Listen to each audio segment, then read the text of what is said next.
भाई लोग मेट्रोलॉजी की बात हुई थी कल, है ना, इतना काम उसमें खत्म कर चुके थे। ऑब्वियसली गलती तुम्हारी है, मेरी नहीं है। सब कुछ कट पिट गया, इसलिए ऐसा लग रहा है कि वही चीज बार बार होती है। टेस्ट आज है ना, केमिकल बॉन्डिंग का बता दिया था, वही है, केमिकल बॉन्डिंग टेस्ट है आज। ठीक, ये थोड़ी देर में खत्म हो जाएगा काम, उसके बाद टेस्ट नंबर आ जाएगा। तो इसमें कुछ है ही नहीं, इसलिए बार बार वही रिपीट करना होता है। कल तो मैं इतना बता दिया था कि यदि मान लो मैं एक्सट्रैक्शन ऑफ एल्यूमिनियम करना है तो इसके दो प्रोसेस होते हैं। दो प्रोसेस के मतलब एक इनिशियल प्रोसेस, एक फाइनल प्रोसेस। इनिशियल प्रोसेस जो है उसका नाम तो होता है बेयर्स प्रोसेस। जो बेयर्स प्रोसेस है ना, उसमें NaOH का हम यूज करते हैं, और NaOH का यूज करके बेयर्स प्रोसेस में ये सब चीजें तो मैं लिखवा भी दी थी। बेयर्स प्रोसेस में NaOH का यूज करते हैं। उसका मेन मकसद जो होता है वो ये होता है कि हम यदि मान लो एल्यूमिनियम, ये कल सारी बातें बताई थी, एल्युमिनियम ऑक्साइड डॉट 2H2O, ये बॉक्साइड है, Al2O3 डॉट 2H2O, ये बॉक्साइड होता है।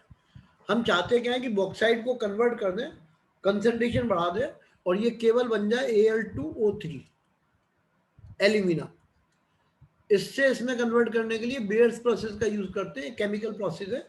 और NaOH एज ए केमिकल हम यूज करते हैं जो बेस होता है। बेसिकली इसमें तीन तरह के जो हमारे पास बॉक्साइड का ओर है, उसमें तीन तरह के मेन ऑक्साइड्स होते हैं। एक तो यही aluminium oxide dot 2H2O bauxite.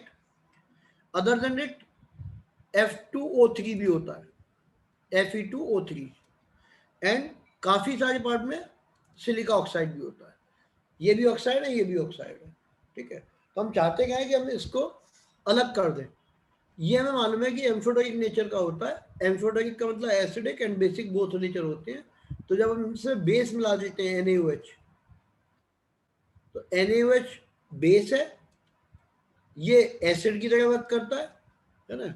और रिएक्शन कल तो मैं लिखवा दी थी, सोडियम एलिमिनेट बन जाता है। क्या बनता है? Sodium eliminate. सोडियम एलिमिनेट है ना, तो सोडियम एलिमिनेट बन जाता है। और जो सोडियम एलिमिनेट है उसको फर्दर पानी के साथ रिएक्ट करा के 50 to 60 डिग्री सेंटीग्रेड, मेरी बुक में यही लिखा हुआ था, कल भी वो बोला था, है ना, कन्वर्ट करा के NaOH बना लेते हैं, जो वापस काम में आ जाता है। As well as aluminium hydroxide बनता है। फाइनल स्टेज पे बताया था कि एल्युमिनियम हाइड्रोक्साइड जो बनता है, इसको जब गर्म करते हैं एट 1100 डिग्री सेंटीग्रेड, तो फिर ये कन्वर्ट हो जाता है alumina, pure alumina, and steam बन जाती है वेपर्स की फॉर्म में। ठीक है, तो पहली बात तो हो गई एक्सट्रैक्शन ऑफ एल्युमिनियम। सिर्फ यही कोर्स में, बाकी कुछ है ही नहीं कोर्स में, हटा दिया सब कुछ, है ना। तो एक्सट्रैक्शन ऑफ एल्युमिनियम में पहले हम बेयर्स प्रोसेस यूज करेंगे। डिफरेंट स्टेप में सबसे पहले बॉक्साइड को NaOH के साथ डाल के 2-3-4 घंटे रखे छोड़ देते हैं। ऐसा करने से बॉक्साइड जो है Al2O3.2H2O, ये एम्फोटेरिक नेचर का है, acidic as well as basic nature का। और ये जो अदर ऑक्साइड है ना, ये एम्फोटेरिक नेचर के नहीं है। तो ये एम्फोटेरिक नेचर का होता है, इसलिए बेस के साथ ये रिएक्ट करता है, बाकी रिएक्ट नहीं करते। और ये इसमें हमें कन्वर्ट करना होता है। तो इसमें कन्वर्ट करने के लिए पहले ये कन्वर्ट हो जाता है सोडियम एल्यूमिनेट में। सोडियम एल्यूमिनेट यानी कि NaAlO2, सोडियम एल्यूमिनेट बन जाता है। और जो सोडियम एल्यूमिनेट है उसको हम वाटर के साथ रिएक्ट करा के, है ना, 50 to 60 डिग्री सेंटीग्रेड पे सोडियम हाइड्रोक्साइड फिर निकल आता है और एल्यूमिनियम हाइड्रोक्साइड में कन्वर्ट होता है, मतलब बनता है एल्यूमिनियम हाइड्रोक्साइड। और जो एल्युमिनियम हाइड्रोक्साइड है, इसको फर्दर हम गर्म करते हैं at a very very high temperature 1100 degree centigrade, तो प्योर एल्यूमिना बनता है ये चीज। एंड वाटर की वेपर्स बन जाती है, स्टीम बन जाती है, वो अलग अलग हो जाते हैं। ठीक है, यहाँ तक का काम कल करा दिया था पूरा, है ना, इसको टुकड़ों में भी समझा दिया। अब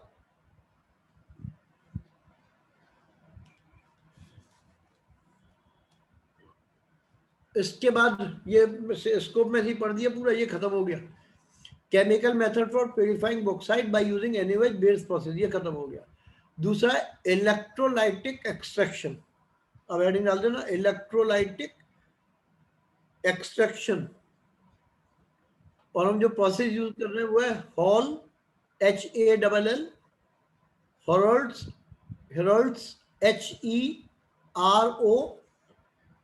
HEROULT, hall Harold's process use कर रहे हैं। ठीक है, इसमें इलेक्ट्रोलाइटिक सेल होता है, मैं धीरे धीरे करके बताता हूँ, और चाहो तो लिखना चाहो तो लिखते भी रहना। हॉल एनोड्स प्रोसेस में पहले तो इलेक्ट्रोलाइट है ना, ये सारी चीजें हैं, तो मैं यही लिया हुआ है स्ट्रक्चर ऑफ इलेक्ट्रोलाइटिक सेल, यानी कि कौन सा चीज कहाँ यूज हो रहे हैं वो सारे लिखने। The various component the part of electrolyte है ना, इलेक्ट्रोड्स किसके, इलेक्ट्रोड रिएक्शन, वो सब करना है हमें, तो सारी चीजें लिखवाता जाता हूँ, समझ लो। मतलब एक्सट्रैक्शन एल्युमिनियम का करने के लिए दो पार्ट है। पहला पार्ट है बेयर्स प्रोसेस के थ्रू केमिकल मेथड से एल्यूमिना का फॉर्मेशन करना है ना, एल्यूमिनियम बनाना।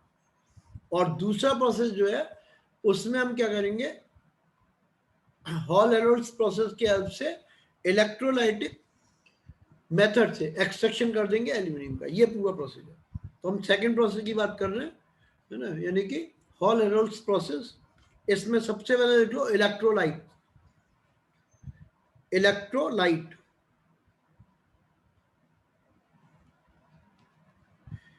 इलेक्ट्रोलाइट होता है Al2O3, Al2O3 जिसको फ्यूज्ड एल्यूमिना बोलते हैं, जो हमें बेयर्स प्रोसेस की हेल्प से मिला है।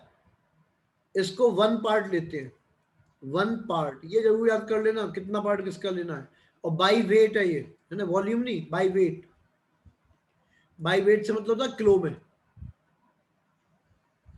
जैसे 1 किलो लेंगे तो ये हो गया बाई वेट। फिर लेते हैं क्रायोलाइट, क्रायोलाइट इज Na3Al(F6), ये क्रायोलाइट है, क्रायोलाइट,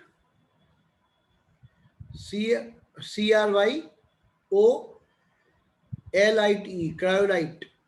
ये 3 पार्ट लेते हैं, ये भी बाई बाई वेट है, मतलब 1 किलो इसका तो 3 किलो इसके लेंगे।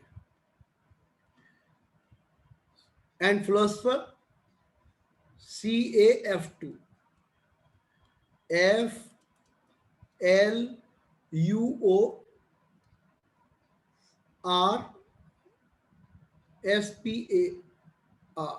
फिलोसफर CaF2, ये भी वन पार्ट होता है। ऑब्वियसली क्यों लिया उसका कारण अभी लिखवाऊंगा, है ना, ये क्यों लिया, ये क्यों लिया, खाली इससे क्यों नहीं काम चला, ये सब बातें अभी हम लिखेंगे।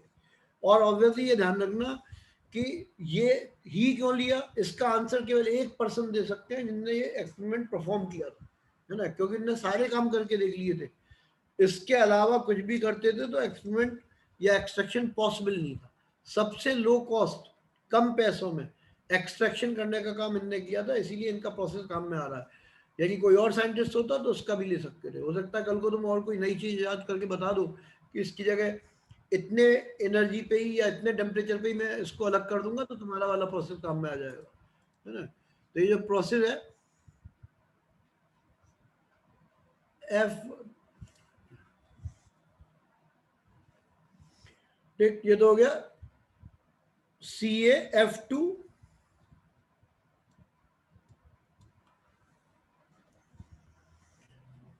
और उसके लिए 9th क्लास की बुक देख लेना किसकी कितनी वैलेंसी होती है, 9th में एक चार्ट था उसमें से देख लेना सारी।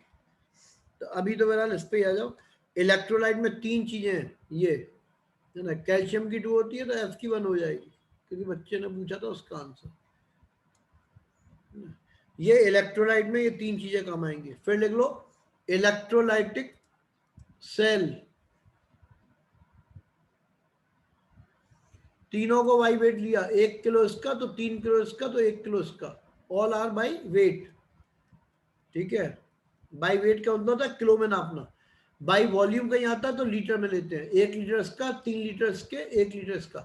फर्क क्या होता है, फर्क ये होता है कि जैसे मान लो 1 लीटर तेल तुम कहीं से खरीदोगे, है ना, जब उसको वजन में लोगे तो केवल 940 ग्राम बैठता है, समझे ना। तो 1 लीटर तेल जैसे तुमने खरीदा, वजन में केवल वो बैठेगा 940 ग्राम, तो ये फर्क होता है, डेंसिटी के ऊपर डिपेंड करता है। हाँ, वाटर का 1 लीटर वो 1 किलोग्राम के बराबर ही होता है, बाकी के नहीं होते।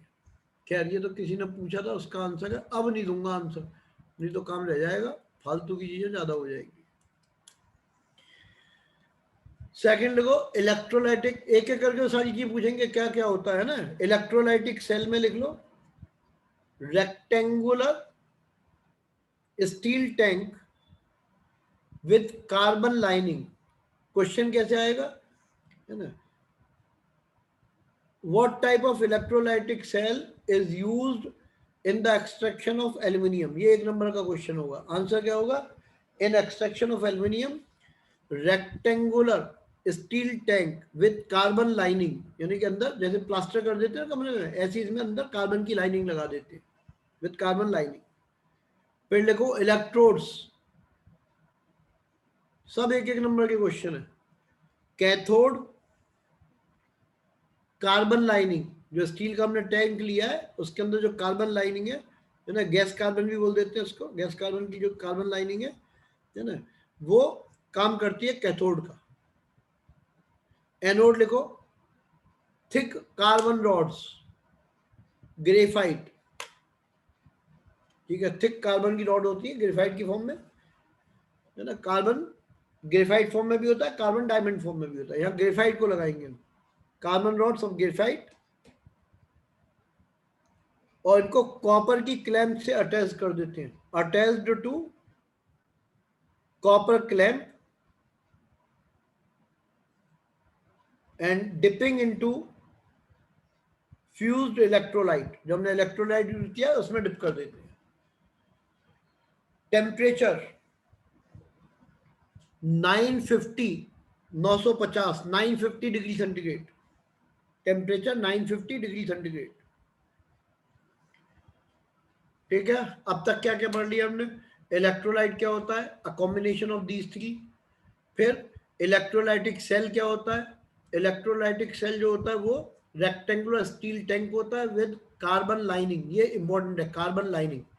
क्यों इंपॉर्टेंट है, क्योंकि जो कार्बन लाइनिंग है वो खुद कैथोड का काम करती है, तो कैथोड क्या होता है, कार्बन लाइनिंग होती है इनसाइड द टैंक।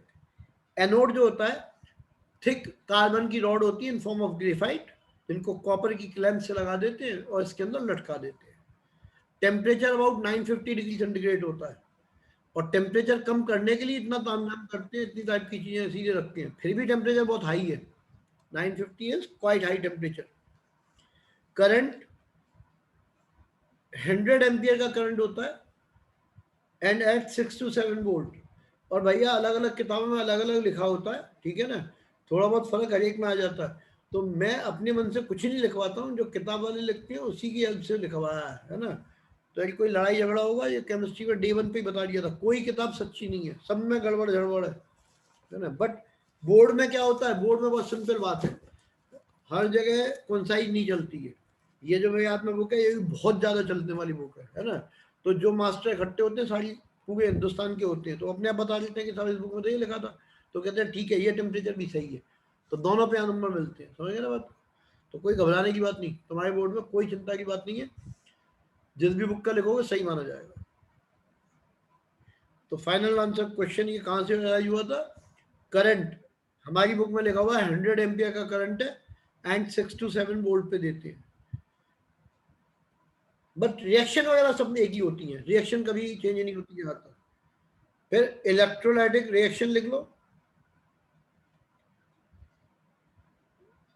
क्रायोलाइट, अलग अलग सबका लिख दे रहा हूं, है ना। क्रायोलाइट, क्रायोलाइट होता है Na3Al(F6), ये क्रायोलाइट होता है। देन फॉर्मेशन होता है, फिर भी मैं कोशिश करूंगा कि और किसी के दूं या नहीं दूं, एल्युमिनियम के एक्सट्रैक्शन के और मेटलर्जी के नोट्स में दे दूंगा, लेकिन अभी टाइम लगेगा 2-4 दिन, है ना, अभी बिल्कुल टाइम नहीं है।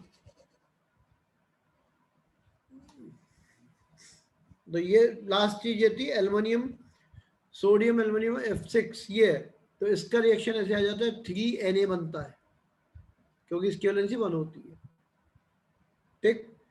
देन एल्युमिनियम, तो एल्युमिनियम का वैलेंसी 3 होती है, तो बनता है Al एंड 3+, 3+ का ना plus plus plus and plus, fluorine जो होती है उसकी वैलेंसी 1 होती है, तो F विद नेगेटिव साइन, तो 1-। देन फिलोसफर के लिए फॉर्मूला इसका होता है कैल्शियम फ्लोराइड एंड ये कन्वर्जन हो जाता है इसका Ca प्लस प्लस, कैल्शियम की valency 2 and plus fluorine minus, ये इसका कन्वर्जन हो गया। देन खुद एल्यूमिनियम, ये होता है Al2O3, ये कन्वर्ट हो जाता है 2Al3 प्लस, क्योंकि इसकी वैलेंसी 3 होती है, प्लस 3O2 माइनस, ऑक्सीजन की वैलेंसी 2 होती है। तो ये तो क्या आयनाइजेशन कैसे होता है ना। फिर इलेक्ट्रोड रिएक्शन भी लिखवाऊंगा। ये तो आयनाइजेशन, कौन कौन से आयन बन गए। अब यदि मान लो पूछ लें name the positive ion present in extraction of electrolytic extraction of aluminium, है ना, कौन कौन से पॉजिटिव आयन प्रेजेंट है, तो ये नाम लिखने पड़ेंगे। ऐसे क्वेश्चन बहुत होते हैं। Na प्लस प्रेजेंट है, एल्युमिनियम आयन प्रेजेंट है, ठीक है, कैल्शियम आयन प्रेजेंट है,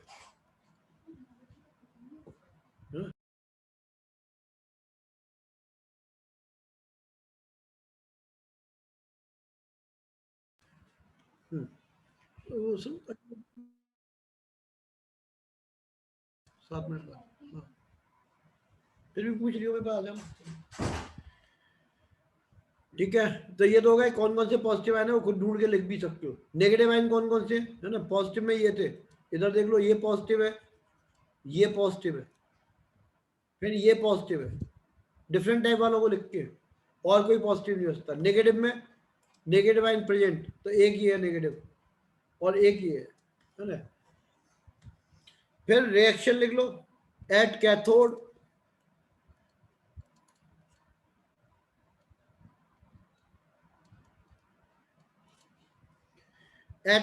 पे क्या होता है 2Al3 प्लस, ये पहुंचता है, कैथोड नेगेटिव वाला होता है, और वहां पे 6 इलेक्ट्रॉन्स ये ले लेता है और कन्वर्ट हो जाता है 2 एल्यूमिनियम में,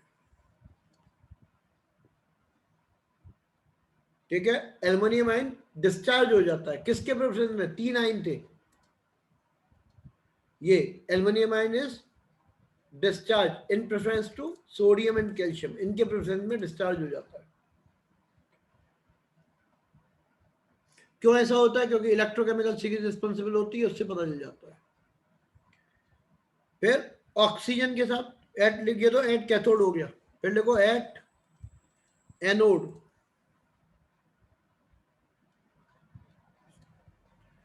इसमें 3O2 माइनस, ये अपने 6 इलेक्ट्रॉनों का लॉस कर देती है, नंबर ऑफ इलेक्ट्रॉन गेन और लॉस ये इक्वल होने चाहिए, एंड देन इट फॉर्म्स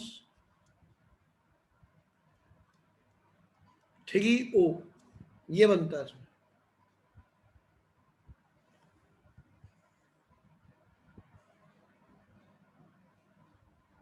ठीक। फिर एक और ऐसी रिएक्शन हो जाती है, तो फाइनली 3 ऑक्सीजन बन जाता है।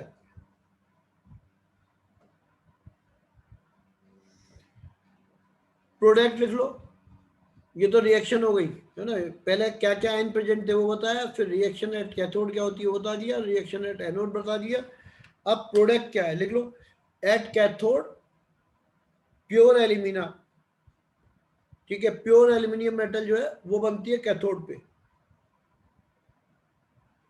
And at anode oxygen gas होती है, CO, है ना, CO तो हो गया carbon monoxide and carbon dioxide.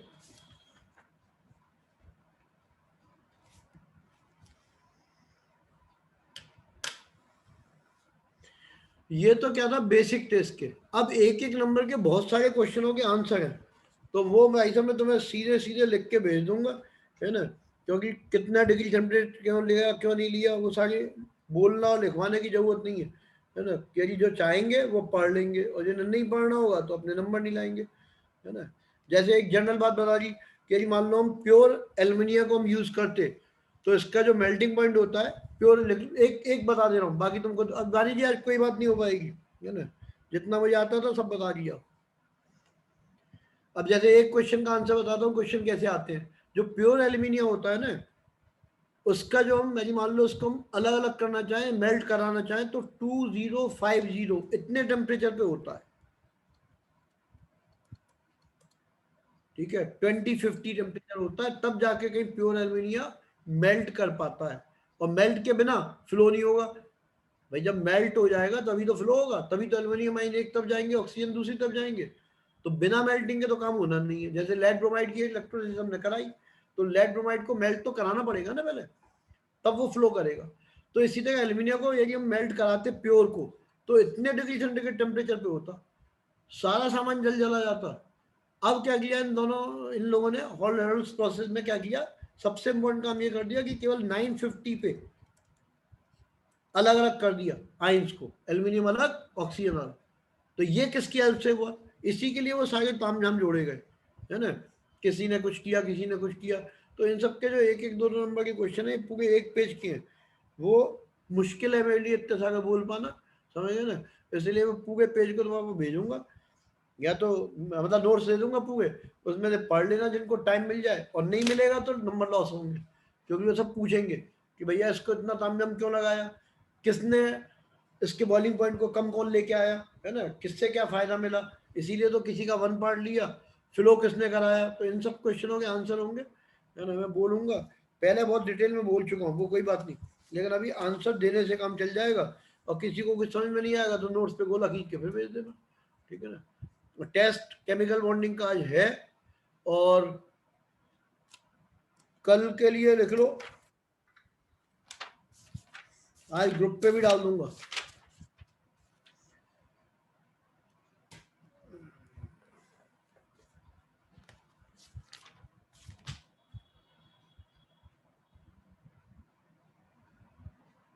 कल के लिए लिख लो, क्योंकि तो आसान वाले एक एक दिन में रिवाइज कर सकते हो। Periodic table and periodic properties, वो कल के लिए लिख लो। और अभी टेस्ट भेज दूंगा, जितना आता हो प्लीज उतना ही करना, फिर सबमिट कर देना, है ना। फिर चेक हो गई, मिल ही जाएंगे। और कल ये जब कल भैया बैच, इसमें ही बोल दे रहा हूँ, कल मैथ्स का बैच है, प्रॉब्लम पूछने इनको आना हो।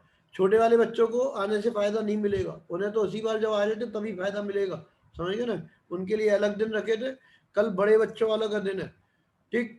तो आने से पहले एक तो ये देख लेना, फीस लेके आना अपने साथ, जिन जिन की बची हुई है, बहुत सारों की बची हुई है, लंबी लिस्ट है। इतना दुखी तो जिंदगी में कभी नहीं हुए, ठीक है ना। और केमिस्ट्री में वैसे 5-6 हैं, रोज याद दिलाता हूँ, एक भी बच्चा नहीं है जो नाम ले रहा हो, जबकि मुझे ही पता है कौन कौन है। तो प्लीज कोशिश करो, 1000-1200 मार के क्या बड़े हो जाओगे यार, है ना। इसलिए दे दवा दो, 1500 तो टोटल फीस थी। 6 महीने तुमने आनंद ले लिया, नवंबर से चल रहा है, नवंबर, दिसंबर, जनवरी, फरवरी, मार्च, अप्रैल, 6 महीने हो गए, है ना। 1500 में 6 महीने तो जिंदगी में नहीं पढ़ने को मिलेगा तुम्हें कभी। इसलिए वो 1500 मारना मत, भेजवा देना जो बचे हुए हो, बहुत सारे हो। खैर, टेस्ट है, और टेस्ट सब शुरू कर देना, इसको बंद कर देता हूँ। अपने आप टेस्ट सबमिट होगा, उसी पे लिखना है आंसर वगैरह, सब उसी पे लिखने, चेक मैं कर दूंगा। केवल वही लोग देना जो, नहीं तो कोई फायदा नहीं है टाइम बर्बाद करने से। 10 नंबर का टेस्ट है, छोटा सा, 5-7 मिनट में खत्म हो जाएगा, 9 बजे बैच है, तब तक जरूर सबमिट करके आ जाना, ठीक है। तो मैं भेजता हूँ उसको टेस्ट को फटाफट। कल का टॉपिक जो बैच में होगा, वो एक बची हुई गैस बची है, पहले वो खत्म होगी इसमें, ठीक है। बची हुई गैस का काम हो जाएगा, शायद वो बची है, सल्फ्यूरिक एसिड बचा हुआ है, तो सल्फ्यूरिक एसिड का नंबर आएगा कल।